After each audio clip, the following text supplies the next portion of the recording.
I struggle with body image because we are around a lot of beautiful, good-looking women, and it can be hard at times. It's hard to juggle everything. Being a mom, I definitely overthink, and I struggle. Honestly, I think it's borderline anxiety, but what's up, Device Girl Gang? I'm your co-host, Sarah. I'm Haley. And today we're going to talk about mental health and healthcare. So we're going to talk about body image, burnout, all the things. So Haley, kick us off. Okay, so Sarah, do you want me to dive into some of what I struggle with mentally in healthcare, or do you want to start? Oh, you go. Okay.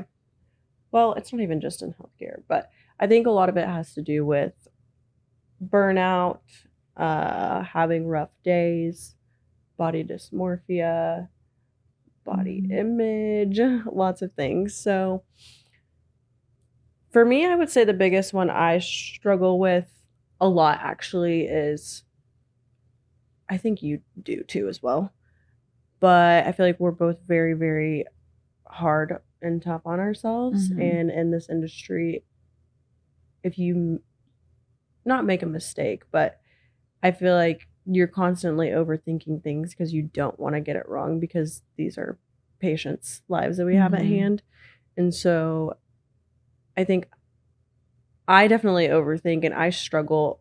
Honestly, I think it's borderline anxiety, but anyway. So I struggle with that a lot. I struggle with body image because we are around a lot of beautiful, good-looking women, and it can be hard at times. And you're around men every day that, whether they admit it or not, they judge you here and there. Yeah.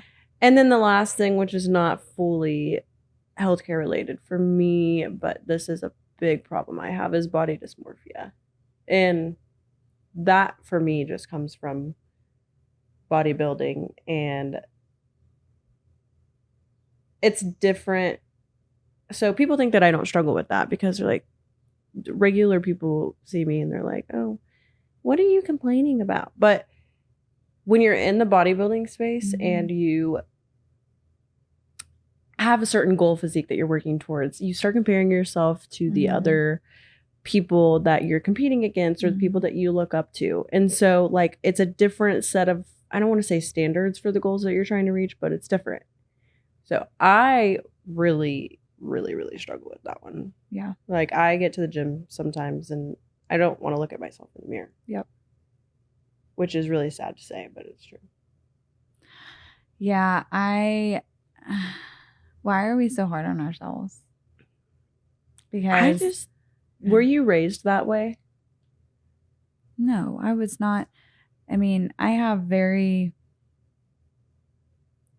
amazing parents who just, my mom is the most beautiful, beautiful soul in the world, but she's not this type of individual that's like the glamour and the glitz and I was just raised to love. I was loved and to be loved and to love myself for, I was who God blessed me to be, and created me to be. I was too. What I mean by that question is, so I was raised in a household where it was very like, okay, B's were not an option for me. Very, I don't know. It wasn't strict, but like, my parents expected greatness of me. And oh, absolutely. Like, I mean, my parents were very, and there were expectations that like I had to live up to. So I think, and maybe it's the same for you, but I think I've just always had that mindset. And so now my parents aren't being hard on me, but in turn I'm being hard on myself because it's just how I was raised. I think it definitely was built into me to work hard, and like you said, you want to make something of yourself and do something great and impactful and love what you do. And my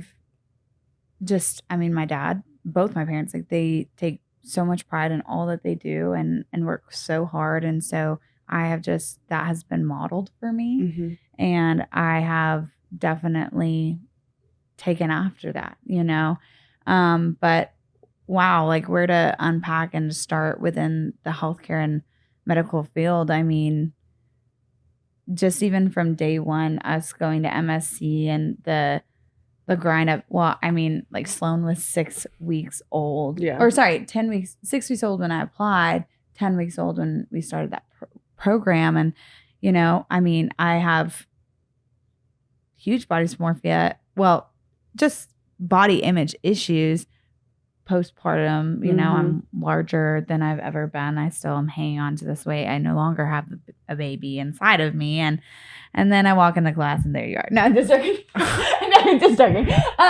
No, but I sympathize though with you and women who are moms, because I'm not going to lie to you. Yeah. It's one of my biggest fears, like not having a child, because babies are the biggest largest blessing you can ever have. But it is a large fear of mine to lose the body that I've worked like so hard for. Yeah. It's hard. Like it's mentally hard. It's physically hard.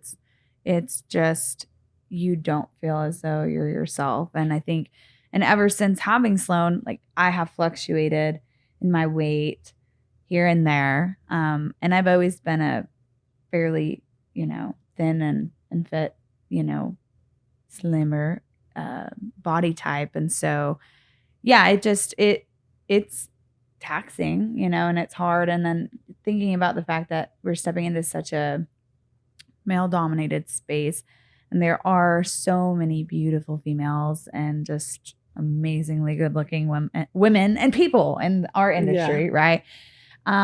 So, and just in healthcare in general. And so it definitely has its moments of, because there's an expectation of what, like, let's be real, as reps, there's an expectation of what a rep should look like and what a rep does look like, right? I mean, it's just true. Yeah. But let's just throw the stigma out there because it exists.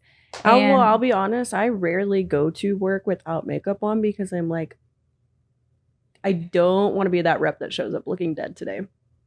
You're better than me because I'm like, no, I'm in a mask and a scrub cap. I'm not washing my hair all week. And well, I don't wash my hair. And honestly, it's not that I am not confident in myself without makeup on, but it's just like, it's more of like that. Just, you want to look presentable. Yes, 100%. And that's where I struggle so much, because there's so many mornings I get up and I'm like, you know what? F it. Yes. I'm not doing makeup today. And then by midday, I'm looking at myself in the mirror and I'm like, ugh. I should go put some makeup on. Why did I at least put mascara on? My surgeons are probably like, did you sleep? Like, but here's the other thing that's crazy, and this is where it comes back to mental health, is we wear a red bonnet on our head and a mask across our face. Yes. So like you literally Who's looking see at us. Exactly. You see your eyeballs. That's why I used to, when I got lash crazy. extensions, it was like, okay, I kind of look a little glammed because I have flutteries on my eyes and I'm good to go. I don't have to do the rest, but it's actually mind-boggling to me that I get up every morning and I'm like, oh, yeah. Yeah.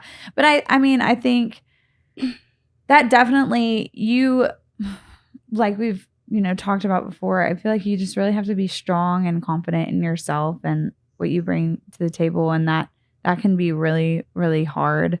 But I think body image wise, I'm always in a growth mindset. Like I'm always in I do try to show myself grace with body image of just that. And you should. I'm in different seasons of my life. There are different times that I've had a lot of time to focus on me, go to the gym, run, do things, like be way more physically active. Or time, time really. But there are different seasons and you have to show yourself grace in every season. And I think for me right now, the huge thing has just been like really trying to take care of my mental health. Because let's be real, in this industry, we run and sprint. Like it is, like you said,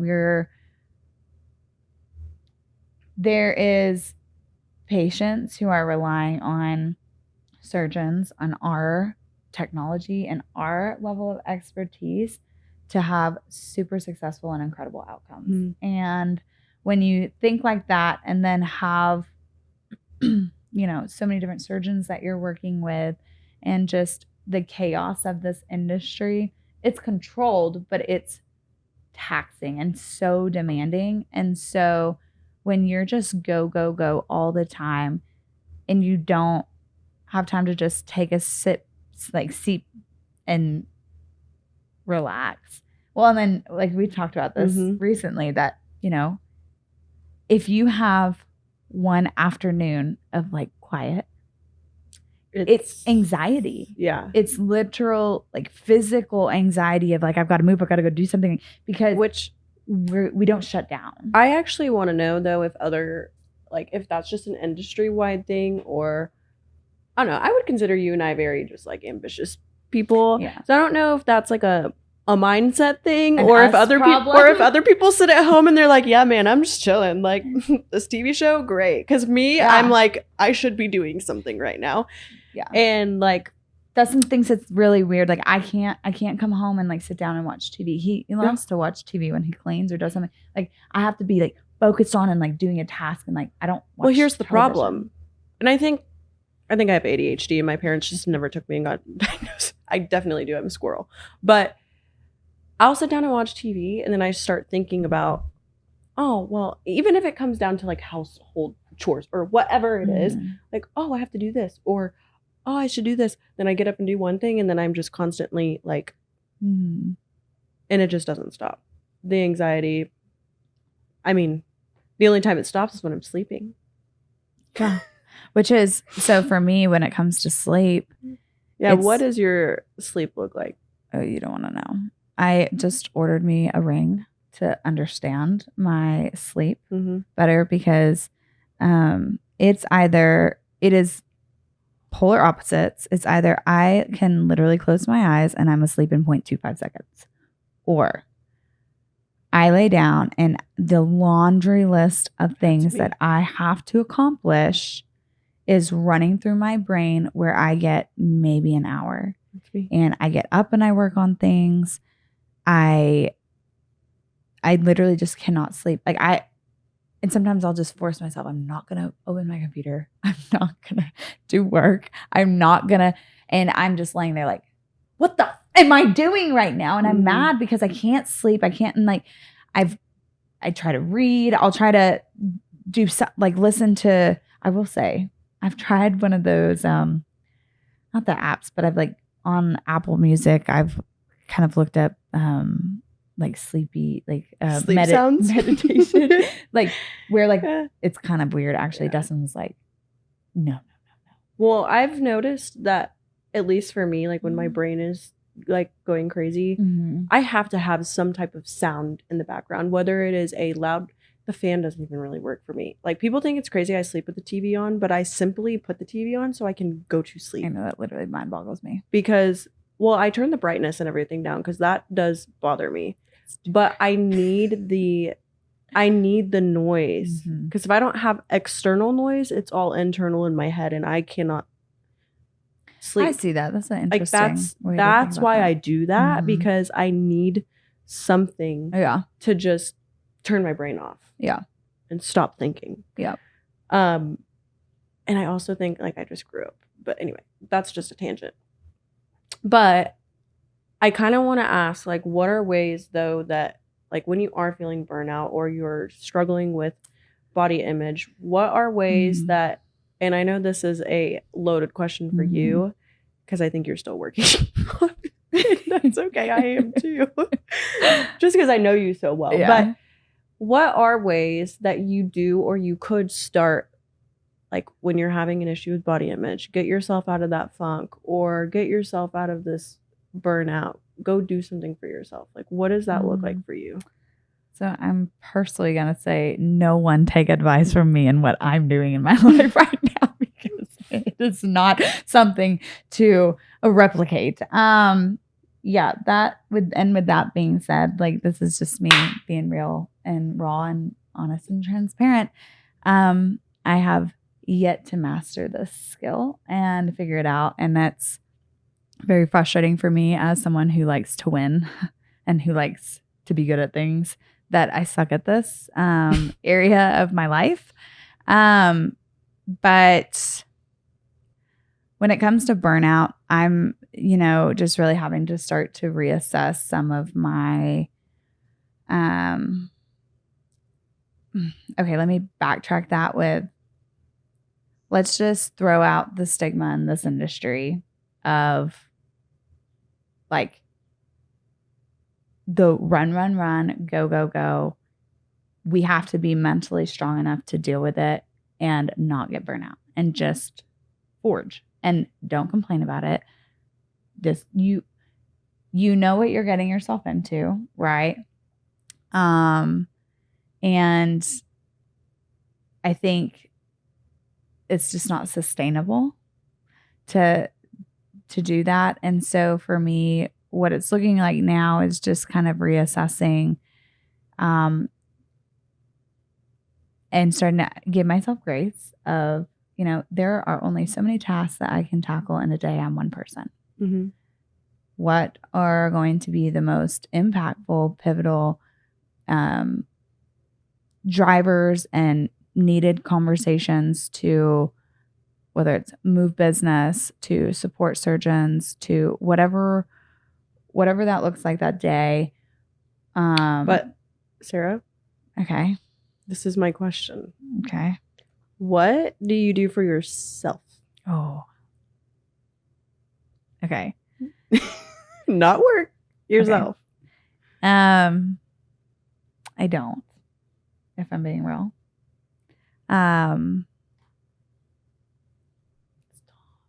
Okay.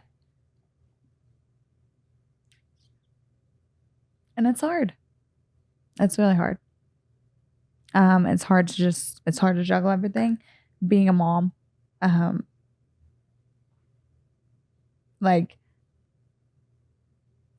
I'm too crazy, ambitious, ADD to want to and nothing. I think it's the best thing in the world if you want to be a stay-at-home mom and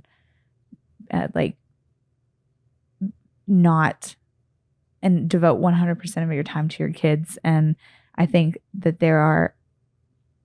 that's such an amazing thing to do. I don't have the mental capacity to do that because I still want to be me and Mm-hmm. not just be mom. Mm-hmm.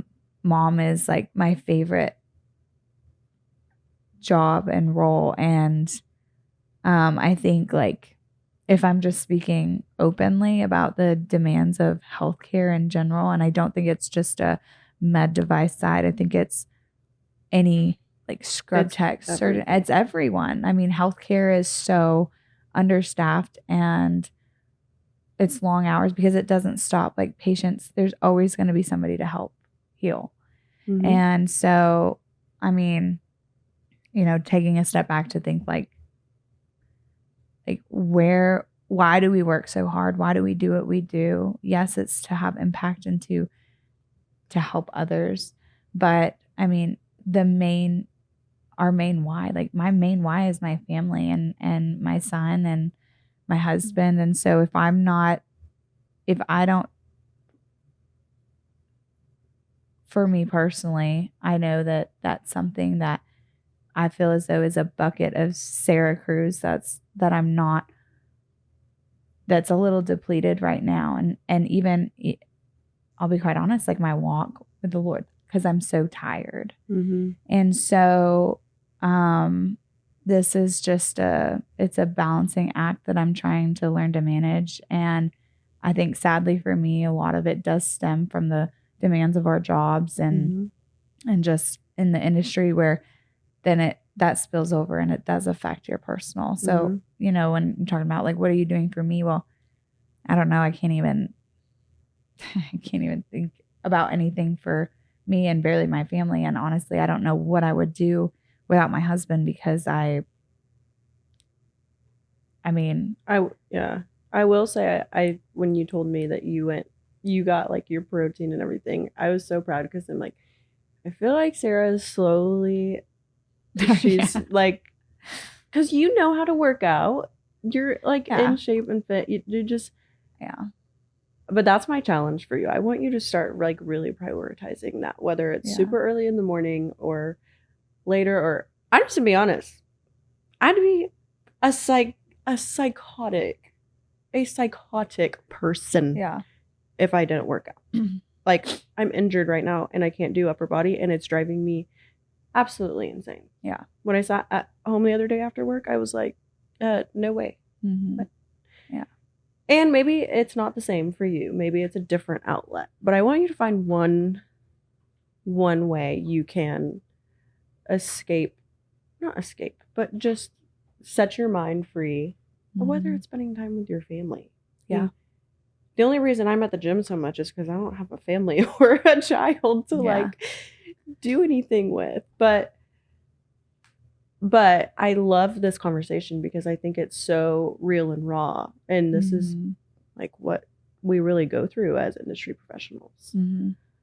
And in healthcare in general, it's not just us. Like, and honestly, that's something we'd love to.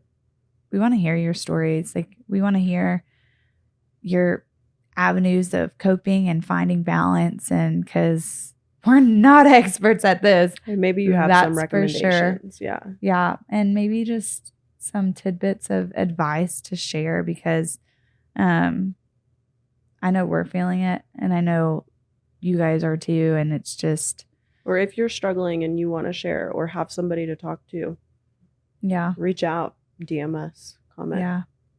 We'd love to talk about it. Yeah. What do you feel as though, I mean, you know, our badge of honor type of, we can forge through anything. What do you do to like show yourself grace through that and navigate that for you, to take personal time for you and prioritize you? I mean, I know you obviously go to the gym every single day, but like, even with that, you have goals, right? And you're in, it is like I feel like an outlet for you, but it's also kind of a job, because you want to go pro, and so you have goals. And so I think that I think you do an incredible job at like,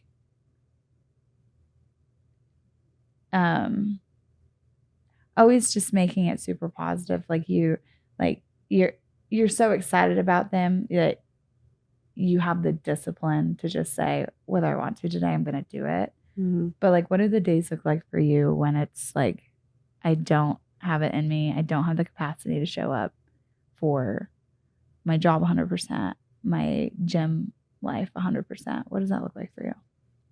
Honestly, motivation for me in all aspects of life, it comes in waves. I'm not always motivated. I'm not always like, I don't know, driving to, I don't even know how to explain it. But anyway, motivation comes in waves for me. And I think it does for everybody. But I think I've gotten a lot better about just setting boundaries like for myself. Mm-hmm. And what I do is, anytime I do something work related, gym, whatever it may be, not so much the gym, but work, I show up. I know that's my job. I give it 100% and I get done what needs to be done. And there's some days I just can't go above and beyond. And there are other days where I'm like, okay, I'm going to do this little extra, you know, but I set a boundary with myself, even with like our podcasts and like planning and editing and whatever, that like, I know that this needs to get done, but I know I'm going to be a more productive person if I go and prioritize myself for an hour at the gym and get those hormones flowing and get make myself feel better. Yeah. Release some of like the stress from the day or whatever it may be. And yeah, my schedule is always different. I'm not always at the gym at the same time, but I think for me, I just know that I'm gonna be happier and more productive that way. Well, I think this was amazing. really great conversation, and Mhm. I want to hear from you guys at home. Yeah.